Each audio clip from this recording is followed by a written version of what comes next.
సంవత్సరాల తరబడి ఎన్ని మందులు వాడినా మీ మోకాల నొప్పులు తగ్గట్లేదా? ప్రాణ పెయిన్ క్లినిక్ లో అత్యాధునిక చికిత్స. ప్రస్తుతం మనతో పాటు హైకోర్టు అడ్వకేట్ నరేష్ సుంకర గారు లైవ్ కాల్లో అందుబాటులో ఉన్నారు.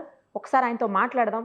కోల్కతాలో జరిగినటువంటి ఇన్సిడెంట్పై ఆయన ఏం చెప్తారో చూద్దాం. ఎందుకంటే మృతురాలిపై దాదాపు 16 చోట్ల గాయాలున్నాయని, అంతర్గతంగా మరో 9 చోట్ల గాయాలున్నాయని పోస్టుమార్టం రిపోర్ట్లో తేలింది. ఊపిరితిత్తుల్లో కూడా బ్లీడింగ్ అయిందని తెలుస్తోంది. మరోవైపు మనం ఇప్పటికే విన్నాము, స్పెర్మ్ కౌంట్ కూడా చాలా ఎక్కువ ఉంది లోపల అని చెప్పేసి. ఎందుకంటే 150 గ్రామ్స్ వరకు ఉంది అని చెప్తున్నారు. కేవలం ఒక్కళ్ళు, ఇద్దరు, ముగ్గురు, నలుగురు అయితే అంత ఉండదు, చాలా ఎక్కువ మంది ఆమెని అత్యాచారం చేస్తేనే అంత ఉంటుంది అని కూడా చెప్తా ఉన్నారు. వీటన్నింటి మీద ఆయన ఏమంటారో ఒకసారి చూద్దాం. నమస్తే అండి నరేష్ గారు. నమస్తే నిరుపమ గారు. చూశారు కదా మొత్తం పోస్టుమార్టం రిపోర్ట్ చూసిన తర్వాత మీకేమనిపిస్తోంది? ఒక అడ్వకేట్గా ఎన్నో కేసులు చూసుంటారు, ఇప్పుడు ఏమనిపిస్తోంది?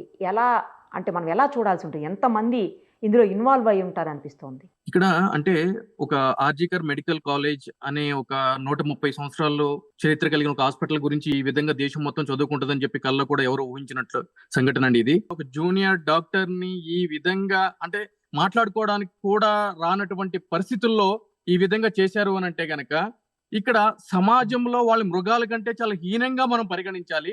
అది పక్కన పెడితే ఈ సంఘటన జరిగిన తర్వాత సమాజంలో ఉన్నతమైన స్థానంలో ఉండాల్సిన ప్రిన్సిపల్ లాంటి పొజిషన్ లో ఉన్న వ్యక్తులు కూడా ఆ ఇన్సిడెంట్ జరిగినప్పుడు వాళ్ళ యొక్క ప్రైమా ఫేసి డ్యూటీ ఏంటి అని అంటే గనక immediately concerned department, police department కి ఇన్ఫర్మేషన్ ఇవ్వాలి ఈ విధంగా ఇన్సిడెంట్ జరిగింది అని చెప్పి.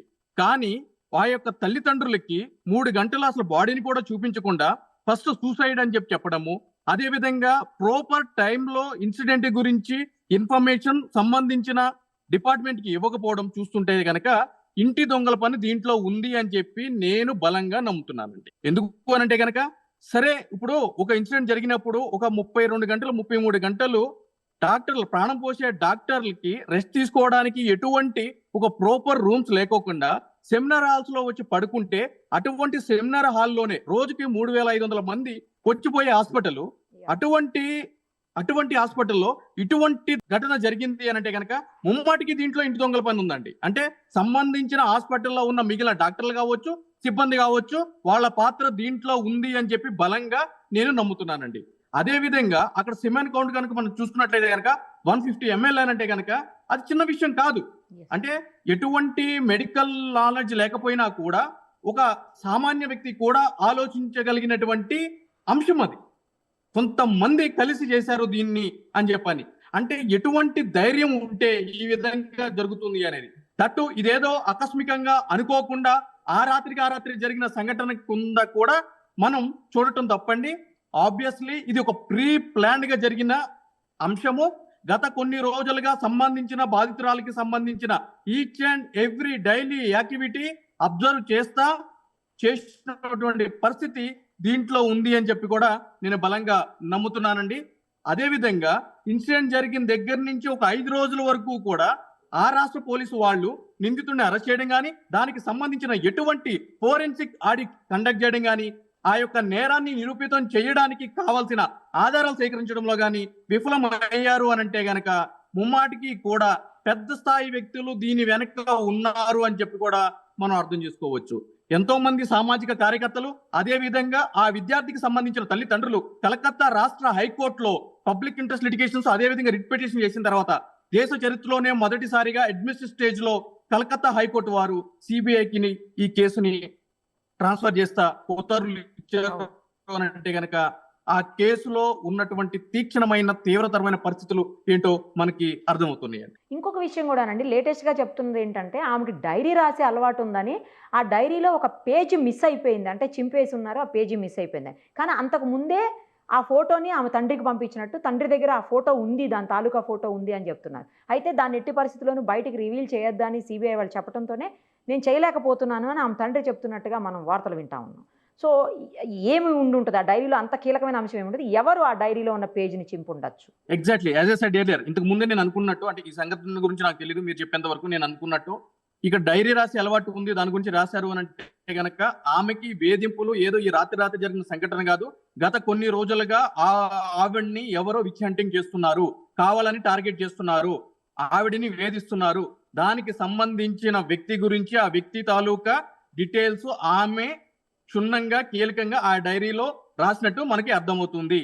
అయితే ఇక్కడ సిబిఐ టేకప్ చేసిన తర్వాత కూడా కొంతమంది డాక్టర్లకి నోటీసులు జరిగింది, కొంతమంది సిబ్బందికి కూడా.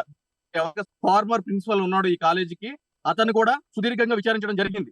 ఏమని అంటే కనుక, మీరు ఎందుకు ఇన్సిడెంట్ జరిగిన వెంటనే ఇన్ఫర్మేషన్ ఇవ్వలేదు, 3 గంటల్లో వాళ్ళ యొక్క తల్లిదండ్రులు ఎందుకు వెయిట్ చేపించారు, అసలు ఈ సంఘటన గురించి మీకు ఎప్పుడు తెలిసింది, ఈ యొక్క బాధిత మహిళ ఎప్పుడైనా సరే మీకు ఎవరి మీదైనా సరే కంప్లైంట్ ఇచ్చిన తదితర అంశాల గురించి కీలకంగా కూడా వాళ్ళు విచారించడం జరిగింది. అదేవిధంగా ఎవరైతే కనుక నిందితుడిగా భావిస్తున్నామో అతనికి సంబంధించి కూడా పాలిగ్రాఫ్ టెస్ట్ గురించి నిన్న కోర్టు కూడా అనుమతి ఇవ్వడం జరిగింది. ఎందుకంటే కనుక అతను డిఫరెంట్ సమాధానాలు చెప్తున్నాడు, పొంతన లేని సమాధానాలు చెప్తున్నాడు కాబట్టి, సో ఆ సమాధానాలు నిజమా కాదా అని చెప్పుకుని తెలిసే క్రమంలో మెడికల్ గా పాలిగ్రాఫీ టెస్ట్ కూడా కోర్టు అనుమతించడం జరిగింది. అది చేయడంలో కూడా సిబిఐ వాళ్ళు ఇప్పుడు ఆ కార్యక్రమంలో ఉన్నారు. అయితే ఇక్కడ డైరీకి సంబంధించిన పేజీకి సంబంధించి రివీల్ చేయాలంటే ఇక్కడ గొప్ప విషయం ఏంటి అంటే కనుక ఆ ఫోటో వాళ్ళ తండ్రికి ఇచ్చింది.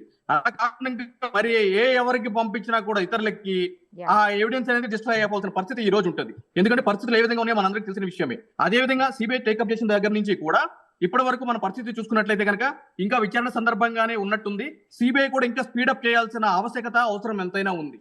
అయితే అక్కడ సీసీటీవీ కెమెరాలు లేకుండా ఉండొచ్చు, కానీ అక్కడ ఉన్న ఆ రోజు రాత్రి జరిగిన ఎవరైతే కనుక వ్యక్తులు పార్టిసిపేట్ చేశారో చేయలేదో తెలుసుకోవాలి అంటే కనుక టెక్నాలజీ బాగా డెవలప్ అయ్యింది. సిడిఆర్ అంటామండి, అంటే కాల్ డేటా రికార్డ్ అని అంటాము. అంటే ఆ టైంలో ఆ సెల్ టవర్ నుంచి ఎంతమందికి ఫోన్స్ వచ్చినాయి, ఎవరెవరు ఫోన్ లో మాట్లాడుకున్నారు అని చెప్పి ఆ సిడిఆర్ అనాలిసిస్ చేస్తే తప్పకుండా కూడా నిందితుల్ని పట్టుకోవడానికి పుష్కలమైన అవకాశాలు ఉన్నాయండి, వాళ్ళందరినీ ఇంటరాగేట్ చేస్తే. సో అదంతా కూడా చాలా అడ్వాన్స్డ్ ప్రక్రియ, ఇమ్మీడియట్లీ కూడా తెచ్చుకోవాల్సిన పరిస్థితి ఉంది. సో సిబిఐ విషయంలో కూడా ఇంకొద్దిగా స్పీడప్ చేయాలి. లేదు అంటే ఇట్లానే తత్సారం చేస్తే కనుక ఈ యొక్క అనుమానాలు ఇంకా బలంగా ఏర్పడే అవకాశాలు ఉన్నాయి. దీనికి సంబంధించి సుప్రీంకోర్టు వారు ఆల్రెడీ ఇప్పుడు హియరింగ్ అని కూడా స్టార్ట్ చేయడం జరిగింది, సుమోటో కాగ్నిషన్ తీసుకోవడం జరిగింది. దానికి సంబంధించి కూడా ఆర్గ్యుమెంట్స్ అనేవి స్టార్ట్ అయినాయి సుప్రీంకోర్టులో. సుప్రీంకోర్టులో కూడా స్టార్ట్ అయిపోయినాయి అండి, సుమోటోగా తీసుకునింది ఆల్రెడీ. ఎగ్జాక్ట్లీ 10:30. సో త్వరగా న్యాయం జరుగుతుంది, అసలు నిందితులు బయటకు వస్తారని చెప్పేసి ఎక్స్పెక్ట్ చేద్దామండి. ఎందుకంటే బిఎన్ఎస్ చట్టాలు కూడా ఇప్పుడు కొంచెం కఠినతరం అయ్యాయని వింటున్నాము, నిజమే కదా? అంటే చట్టాలు కఠినంగా ఉన్నాయండి భారతదేశంలో, మొదటి నుంచి కూడా చట్టాలు కఠినంగా ఉన్నాయి. అంటే సమయానుకూలంగా, సందర్భానుసారంగా దాని యొక్క తీవ్రతని మారుస్తూ కూడా మనం వచ్చాము. అంటే మొన్న July 1 నుంచి కూడా బిఎన్ఎస్ అంటే భారతీయ న్యాయ సంహిత గాని, అదేవిధంగా బిఎన్ఎస్ఎస్ భారతీయ నాగరిక సురక్ష సంహిత గాని, వీటికి సంబంధించి కూడా మార్చుకున్నాము, సెక్షన్లు మారటం జరిగింది. అయితే అంతకు ముందు కూడా ఢిల్లీలో దిశ ఇన్సిడెంట్ జరిగినప్పుడు, ఇటువంటి కేసులు జరిగినప్పుడు ఏ విధంగా ఇన్వెస్టిగేషన్ చేయాలి అని చెప్పి కూడా క్లియర్ గా పొందుపరచడం జరిగిందండి. దానికి సంబంధించి ఫాస్ట్ ట్రాక్ కోర్టులు ఏర్పాటు చేయాలి, సపరేట్ ఫోరెన్సిక్స్ ల్యాబ్లు ఏర్పాటు చేయాలి, దీనికి సంబంధించి 90 రోజుల్లోపు ఛార్జ్ షీట్ అనేది దాఖలు చేయాలి, 120 రోజుల్లోపు దీనికి సంబంధించిన పూర్తి స్థాయి ట్రయల్ అనేది కండక్ట్ చేసి జడ్జిమెంట్ కూడా రావాలి అని చెప్పి కూడా పొందుపరచడం జరిగిందండి. కానీ చట్టాలు ఎన్ని ఉన్నా కూడా ఇంప్లిమెంటేషన్ వచ్చేటప్పటికి మాత్రము అవి అమలు కావటం లేదండి. ఎందుకు అనంటే కనుక ఈ రోజు రాష్ట్ర ప్రభుత్వాలు ఒక స్పెషల్ కోర్ట్స్ ఏర్పాటు చేయాలి అంటే కనుక రాష్ట్ర ప్రభుత్వాలు దానికి సంబంధించిన ఫండ్స్ అనేది ఎలక్వేట్ చేయాలండి ఆ డిపార్ట్మెంట్ కి. అదే విధంగా రిక్రూట్మెంట్ చేయాలి, అంటే స్పెషల్ కోర్టు ఉన్నప్పుడు జడ్జి గారు కావాలి కదండి, సో ఆ రిక్రూట్మెంట్ చేయాలి. అదే విధంగా దానికి సంబంధించిన సిబ్బంది, అంటే ఒక కోర్టు నడవాలి అంటే కనుక సెక్షన్ కానీ, అదే విధంగా జడ్జి గారికి సంబంధించిన స్టెనోస్ కానీ, వీళ్ళందరూ ఎవరైతే ఉంటారో ఆ సిబ్బందిని కూడా నియమించడానికి వనరులు కావాలి. ఇవన్నీ కూడా రాష్ట్ర ప్రభుత్వాల బడ్జెట్ లో కేటాయింపులు జరపాలి. కానీ ఎంతసేపటికి కూడా యథారాజా తదా ప్రజ అన్నట్టు మనకు ప్రజలకు ఎప్పటికీ కూడా ఉచితంగా ఏం వస్తున్నాయి, ఎప్పుడు తినేద్దాము, ఎప్పుడు పని చేయకుండా గాలికి తిరుగుదామా అనే ఆలోచనే తప్ప, ఇటువంటి ఇష్యూస్ జరిగినప్పుడు, ఇంట్లో ఒక ఆడపిల్ల మీద దారుణం జరిగినప్పుడు సంబంధించిన నిందితులకి తక్షణం శిక్ష పడాలి అని అన్నప్పుడు ఇటువంటి ఫాస్ట్ ట్రాక్ కోర్టులు ఏర్పాటు చేయడానికి ప్రభుత్వాలు ఏ విధమైన చర్యలు తీసుకున్నాయని ఆ విధంగా తెలియచేయరు.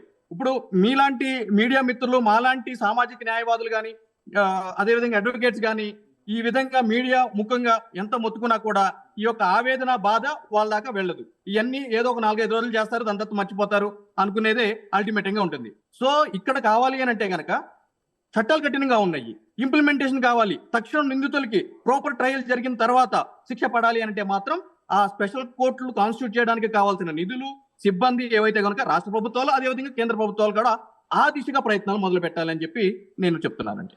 రైట్ అండి, thank you so much. Thank you. Suman టీవీలో మీ పర్సనల్ అండ్ బిజినెస్ ప్రమోషన్స్ కోసం కింది నెంబర్కి కాంటాక్ట్ చేయండి.